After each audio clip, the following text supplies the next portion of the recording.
Purihin po ang pangalan ng Panginoon, isang mabiyayang pagkakataon na tayo po'y muling makapag-aral ng salita ng Diyos. At ang atin pong passage ngayon ay hahanguin po natin sa dalawang ebanghelyo, no? Dalawang gospel na pinagsama. At ito po yung sulat po ni Apostol Juan, kabanatang 20, talatang 19 hanggang 23. At yung ikalawa po ay yung John chapter 15, verse 26 hanggang 27. Sa dalawang gospel na ito ay gagamitin natin sila pareho, no? Hindi lang isang ebanghelyo yung atin pong babasahin. Instead, basahin po natin yung dalawang gospel kasi mas malaki po yung pwedeng maitulong nito sa ating pag-aaral. Okay? So, unahin po natin yung John chapter 15, verse 26 hanggang 27. Ang sabi po dito sa verse 26, ngunit pagdating ng patnubay, nasusuguin ko mula sa Ama, ang Espiritu ng katotohanan na magmumula sa Ama, ay siya ay magpapatotoo tungkol sa akin. At magpapatotoo rin kayo tungkol sa akin, sapagkat kasama na ninyo ako, buhat pa sa simula. Ito po yung unang gospel. Ito po yung ikalawa. Sa John chapter 20, verse 19 to 23, ito po yung main gospel actually. Nagpakita si Jesus sa kanyang mga alagad. Sa verse 19, kinagabihan ng araw ding iyon, na unang araw ng linggo, habang nakasara ang mga pinto ng bahay, na kinaroroonan ng mga alagad dahil sa takot nila sa mga Hudyo, dumating si Jesus, tumayo siya sa kalagitnaan nila at sinabi, "Sumainyo ang kapayapaan." Pagkasabi nito, ipinakita niya ang kanyang mga kamay at ang kanyang tagiliran. Tuwang-tuwa ang mga alagad nang makita nila ang Panginoon. Muling sinabi ni Jesus, "Sumainyo ang kapayapaan. Kung paanong sinugo ako ng Ama, isinusugo ko rin kayo." Pagkatapos sila'y hiningahan niya at sinabi, "Tanggapin ninyo ang Espiritu Santo. Kung patatawarin ninyo ang mga kasalanan ninuman, ay pinatawad na ang mga iyon. Subalit ang hindi ninyo patatawarin ay hindi nga pinatawad." Ang mabuting balita ng ating Panginoon. Purihin po ang pagkakabasa ng mabuting balita ng Panginoon. Dito, kitang-kita po natin that in the midst of doubt and fear, no, ang Panginoon po appears to His disciple. So, there must be a reason why. Minsan nga, tinitingnan po namin ito na ito po yung tinatawag nating the great turnover, no? Yung the great turnover. Yung turnover ng Panginoon, yung task sa banal na spirito na siya namang ibibigay sa atin bilang patnubay, no? Bilang helper o yung dakilang tulong ng Diyos, mga kapatid. But before we proceed, let's try to consider the following, no, after the resurrection. Kaya yung gospel na ito, mga kapatid, ay pareho nating binasa. Kasi if you are going to evaluate, tingnan niyo po yung John 15:26 hanggang 27, it was the time na ang ating pong Panginoon ay masasabi po natin, no, ito po yung mga huling araw ng Panginoon sa mga alagad bago po siya mamatay. Kaya ang pasimula po nito, yung tinawag po nating the promise of the Holy Spirit before the crucifixion. Bago po siya napako, ay ipinangako na po niya yung banal na Espiritu. Kung meron pong the promise of the Holy Spirit, doon sa second na binasa po nating gospel, after the resurrection, ang tawag naman po dito is the fulfillment of the promise Holy Spirit. No? Kanina, sa unang gospel na binasa po natin, o sa unang reading na binasa po natin, ay meron pong kinalaman sa promise Holy Spirit, no? Yung pangako ng banal na Espiritu. Ikalawa, the fulfillment of the promise Holy Spirit. It is after the resurrection na, no? Yung muli ng pagkabuhay ng ating pong Panginoon. Kaya mapapansin natin dito, nagpakita si Jesus sa kanyang mga alagad. Kailan? Nung siya po ay muling mabuhay. So, nakita po natin dito na yung mga alagad ay nagtatago sila dun sa upper room dahil sa takot at pangamba na baka yung ginawa sa ating Panginoon ay ganun din yung gawin sa kanilang mga kanilang mga sarili o kanilang mga kasama. So ganun na lamang po yung takot nila sa mga Hudyo. Kaya nung sa gitna ng kanilang mga takot, dumating si Jesus. Tumayo siya sa kalagitnaan nila at sinabi, "Sumainyo ang kapayapaan." No? Yun ang unang-unang greetings ng ating Panginoon. Kaya nga, ang mga Hudyo, meron silang nakaugalian, meron silang kultura na kapag babati sila ay mauuna po yung shalom o yung kapayapaan. Bakit? Kasi alam natin na sa panahon ng kanila pong paglalakbay, nung kanilang mga ninuno, dumanas din po sila ng iba't iba at samot-saring mga atake ng mga kalaban at punong-puno lagi sila ng takot at pangamba. Pero dahil nangako ang Diyos na sila ay sasamahan, no, kung sila ay lalakad sa katwiran ng Diyos, sila ay sasamahan ng Panginoon at makakasama din nila yung kapayapaan ng Diyos. Kaya sa verse 20, pag sabi nito, ipinakita niya ang kanyang mga kamay at ang kanyang tagiliran. Tuwang-tuwa ang mga alagad nang makita nila ang Panginoon. Muling sinabi ni Jesus, "Sumainyo ang kapayapaan." Okay? The second time around, binanggit ng Panginoon uli yung kapayapaan. Anong sabi niya? "Sumainyo ang kapayapaan. Kung paanong isinugo ako ng Ama, isinusugo ko rin kayo." Alam ng Panginoon na hindi madali yung haharaping hamon o mga challenges ng mga alagad, no? At hindi talaga biro, totoo nga naman. Kaya dito sa verse 22, pagkatapos, no, sinabi niya yung sumainyo ang kapayapaan, pagkatapos sila'y hiningahan niya at sinabi, "Tanggapin ninyo ang Espiritu Santo." May nagtanong sa akin, sa talatang ito, ano daw po yung kinalaman ng salitang paghinga ng Panginoon at sinabi niyang tanggapin ng Espiritu Santo, no? Pagkatapos sila'y hiningahan niya. Yun ang isang katanungan ng ating kapatid. At sa totoo lang, wala po talaga akong makitang sagot. Maliban po dun sa first mention principle na ginamit ko, no, sa pagpapaliwanag. Ano po ba yung first mention principle nito? Yung naalala ko kasi sa Lumang Tipan, meron din pong tagpo doon na ang Panginoon po, hinulma niya po yung tao mula sa alabok, no? From dust or mula po doon sa clay, hinulma po yan ng Panginoon. At ang sabi niya, at ang sabi ng banal na kasulatan o sabi ng Biblia, "And God breathed into his nostril," no?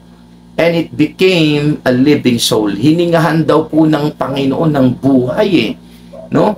Kaya sabi ko dun sa kausap ko na ang banal na espiritu sa panahon na wala nang kabuhay-buhay yung paglilingkod natin, yung mga alagad wala na rin kabuhay-buhay dahil sa kanilang pangamba at takot, no? Kanilang kalituhan at sa kanilang mga bagabag, hiningahan sila ng Panginoon at ang sinabi ng Panginoong Jesus, "Tanggapin ninyo ang Espiritu Santo." Kasi ito yung magiging lakas at pag-asa nila, no? Sapagkat sa kabila ng ang Panginoong Jesus ay hindi na nga nila makakasama, pero iniwanan sila ng Panginoon ng isang makakatuwang sa kanilang paglalakbay at sa kanilang mga challenges.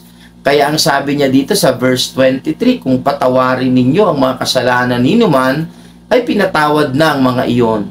Subalit ang hindi ninyo patawarin ay hindi nga pinatawad." And then, nagbigay ang Panginoon ng authority, no? Authority po yan. Yung makapagpatawad ay hindi po yan gawain ng tao. Hindi po yan gawain ng nilalang, kundi yan ay gawain ng may lalang. So, tuloy po tayo. So, in the midst of doubt and fear, Jesus appears to His disciple. Nakaraang gospel po. Ito rin po yung reading. Pero, meron pong great transition na makikita po natin dito. Gaya po ng sinasabi ko, that there must be a reason why God showed Himself once again. After na po siya ay muling mabuhay. At ang sabi ko nga po sa inyo, ang tawag ko dyan is yung great turnover. No? turn over yung Holy Spirit in behalf of our Lord Jesus Christ. But before we proceed, let's try to consider the following. After the resurrection, Jesus came in the midst of fear, doubt, and confusion. No? Parang masarap alalahanin na sa gitna pala ng ating mga takot, pangamba at kalituhan, ang atin pong Panginoon ay dumarating. No? Sa mga lingkod ng Diyos, sa mga taong lumalapit at nagnanais na makapaglingkod sa Panginoon. Kapatid, in the midst of our fear, doubt, and confusion, makakaasa ka, dadating ang atin pong Panginoon. And it's a good thing to know that Jesus is all around in our most difficult times. No, sa gitna ng panahon ng atin pong mga mahirap na sitwasyon, makakaasa po kayo na laging nandyan ang atin pong Panginoon. Because God will not leave you in doubt when you are afraid and confused. Hindi niya tayo iiwanan sa panahon ng ating pangamba at sa ating mga pagdududa.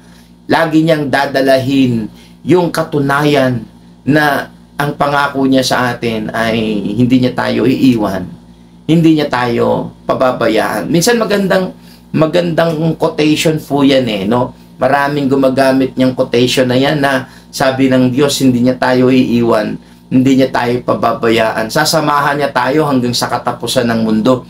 Kapatid, huwag mo nga kalimutan yung context, i-consider mo yung context ng talatang yan, na ang context ng talatang yan, nang sabihin niyang I will not leave you, nor I will never forsake you till the end of time, sinabi ng Panginoon yan. Yes, of course, pero sinabi niya yan sa mga susunod at maglilingkod sa Kanya. So, tingnan po natin yung purpose of appearance of Jesus to His disciple. Nung una, binanggit ko po ito, to bring peace. Shalom is what Jesus bring to them, yung kapayapaan. So, in the midst of fear, ang kapayapaan po ay alok ng Panginoon. The peace that the world cannot give, sabi ng Panginoong Hesus yan. Kasi iba yung kapayapaan na kayang ibigay ng Panginoon at yung kapayapaan na kayang ibigay ng mundong ito. Yung kapayapaan ng mundong ito ay yung payapa lang tayo dahil walang anumang sakuna.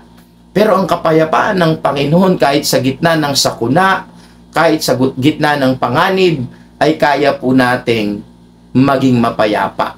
So, the world offer peace that can be felt only when there is no conflict. Pero Jesus provide us with the inner peace that surpasses the peace of this world. Sabi nga, yung kapayapaan ng Panginoon ay hindi kayang malirip, sapagkat it can surpasses the peace of this world. So, the peace of God will guard your heart and mind. Babantayan nito yung ating mga puso at yung ating mga isipan. Number 2, to give us the promised Holy Spirit. Ang paksa po talaga dapat dito is the ministry of the Holy Spirit. Kasi yung ikalawang reason kung bakit nagpakita ang Panginoon is to give us the promised Holy Spirit. Why? Jesus knew the task that was ahead of His disciple. Alam niya yung pangangailangan. Alam niya yung task na naghihintay sa buhay ng mga alagad. Kaya nga sabi ng Panginoon sa Luke 24:49, I am going to send you what my Father has promised, but stay in the city until you have been clothed with power from on high. So after the resurrection, again, Jesus tells them about the Holy Spirit and His work. Let's evaluate some of the important role of the Holy Spirit. Tingnan natin yung mga important role ng Holy Spirit. Ito na, yung the ministry of the Holy Spirit. Yung binasa po natin kanina. Sa John 15:26, the Holy Spirit is witness to Jesus. Siya po yung magwi-witness, magpapatotoo sa ating pong Panginoong Hesus. At talagang hindi mapapasubalian na ang kanyang patotoo sapagkat ito ay susundan, Susundan ito ng karunungan at ng mga himala, Ganun din, sabi ng Acts chapter 1 verse 8, no? Another ministry of the Holy Spirit. The Spirit will empower all the believers. Siya po yung magbibigay ng empowerment. Siya yung magbibigay ng power o kakayanan, kapangyarihan sa buhay ng mga mananampalataya. Kasi sabi ko nga, hindi biro yung kakaharapin ng mga disipulo ng Panginoon. Without the Holy Spirit, no? Kung wala po yung biyaya na darating sa kanila, walang iba kundi ang banal na Espiritu. Hindi nila kakayanin yung challenge, yung hamon. Sapagkat kung mababasa po natin ang kasaysayan ng mga alagad, sila po ay talagang dineboured sila ng kaaway. Pero hindi po sila sumuko. Hindi sila nagupo. Hindi sila nadaig ng kanilang mga takot. Hindi sila na daig ng anumang sirkumstansya ng mga sitwasyon. And in fact, yung mga alagad po, hindi biro yung kanilang mga naging kamatayan, ano? Yung mga alagad na matay ng mga martir. Bakit? Yung kanila pong buhay ay binigay talaga nila sa paglilingkod sa Panginoon. Ibinigay nila yung buhay nila sa Panginoon no matter what happened. Ano man ang mangyari, ang buhay nila ay para sa Panginoon. So, ikatlo, ministry of the Holy Spirit, sa John 16 verse 8, came to convict the world by its sin. Ang Espiritu Santo po, ay siya po yung dakilang conviction ng tao, no? Hindi ko matagalog, no? Siya yung magkukonvict ng ating mga pagkakamali, ng ating mga pagkakasala, for us to repent, for us to go back to the Lord. Siya po yung ating dakilang conviction. Kaya nga, kapag ikaw ay nakakilala na sa Panginoon at alam mong may kamalian tayong nagagawa, ay alam natin na nandyan ang Espiritu ng Panginoon to remind us, no, mga kapatid, paalala niya sa atin. At sa isa pa sa mga ministry ng Holy Spirit, it helped us in our weakness in approaching God. Sa Romans 8:26, we do not know what we ought to pray. Hindi tayo marunong manalangin ng wasto. Kaya kung may mga magagaling dyan sa pananalangin, nagtuturo ng pananalangin, mas maganda. Umasa po tayo sa tulong at biyaya din ng banal na Espiritu when we talk about prayer. Sapagkat we do not know what we ought to pray. But the Spirit help us in our weakness, in groans which word cannot be uttered. Tinutulungan tayo ng banal na Espiritu, no? So, another ministry of the Holy Spirit sa 1 Corinthians 2:11, help us in understanding the will of God. Hindi man natin lubos na maunawaan yung kalooban ng Diyos, ay ipapaunawa yan ng banal na Espiritu sa atin. So, ika-anim, the Holy Spirit will teach and remind us. Siya rin po yung magpapaalala sa atin. Sabi po ng John 14:26, but the Advocate, the Holy Spirit, whom the Father will send in my name, will teach you in all things and will remind you of everything I have said to you.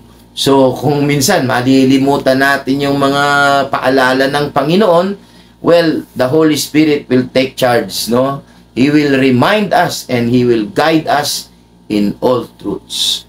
Dinagdag ko na rin po dito yung layunin ng Panginoon kung bakit after the resurrection, nagpakita po siya to display the power of God. First, Jesus entered the house even if the door is closed. Second, resurrection is God's demonstration of His power. Yung resurrection ng Panginoon, demonstration pa rin yan ng kapangyarihan ng Diyos na kaya niyang bumuhay kahit na siya ay mamatay. Jesus showed them that He is alive. Ito po, another, yung third, ang patawarin ninyo ay pinatawad niya. So, napakaganda na sa gitna ng ating takot at pangamba, Jesus gave us an assurance that He will not leave us. The promise of God is always yes and amen. Today, no? Yan ang pangako ng Diyos. The power of God is always at work, available in times of our need. Salamat sa Panginoon. No, nawa, meron po tayong napulot, no, ilang mga katotohanan that Jesus showed himself, that Jesus once again appears to his disciple to give us the promised Holy Spirit. And then, the ministry of the Holy Spirit. At dito po natin makikita yung ministeryo ng banal na Espiritu na siyang atin po ngayong ini-enjoy at kasama sa ating pong paglalakbay, sa ating paglalayag, sa ating buhay pananampalataya. And remember, sabi ng Bible, ang Holy Spirit is our guarantee of our redemption. Maraming salamat at purihin ng Diyos. Ito po ang inyong kapatid, kaibigan, laging nagmamahal, Kuya Bo.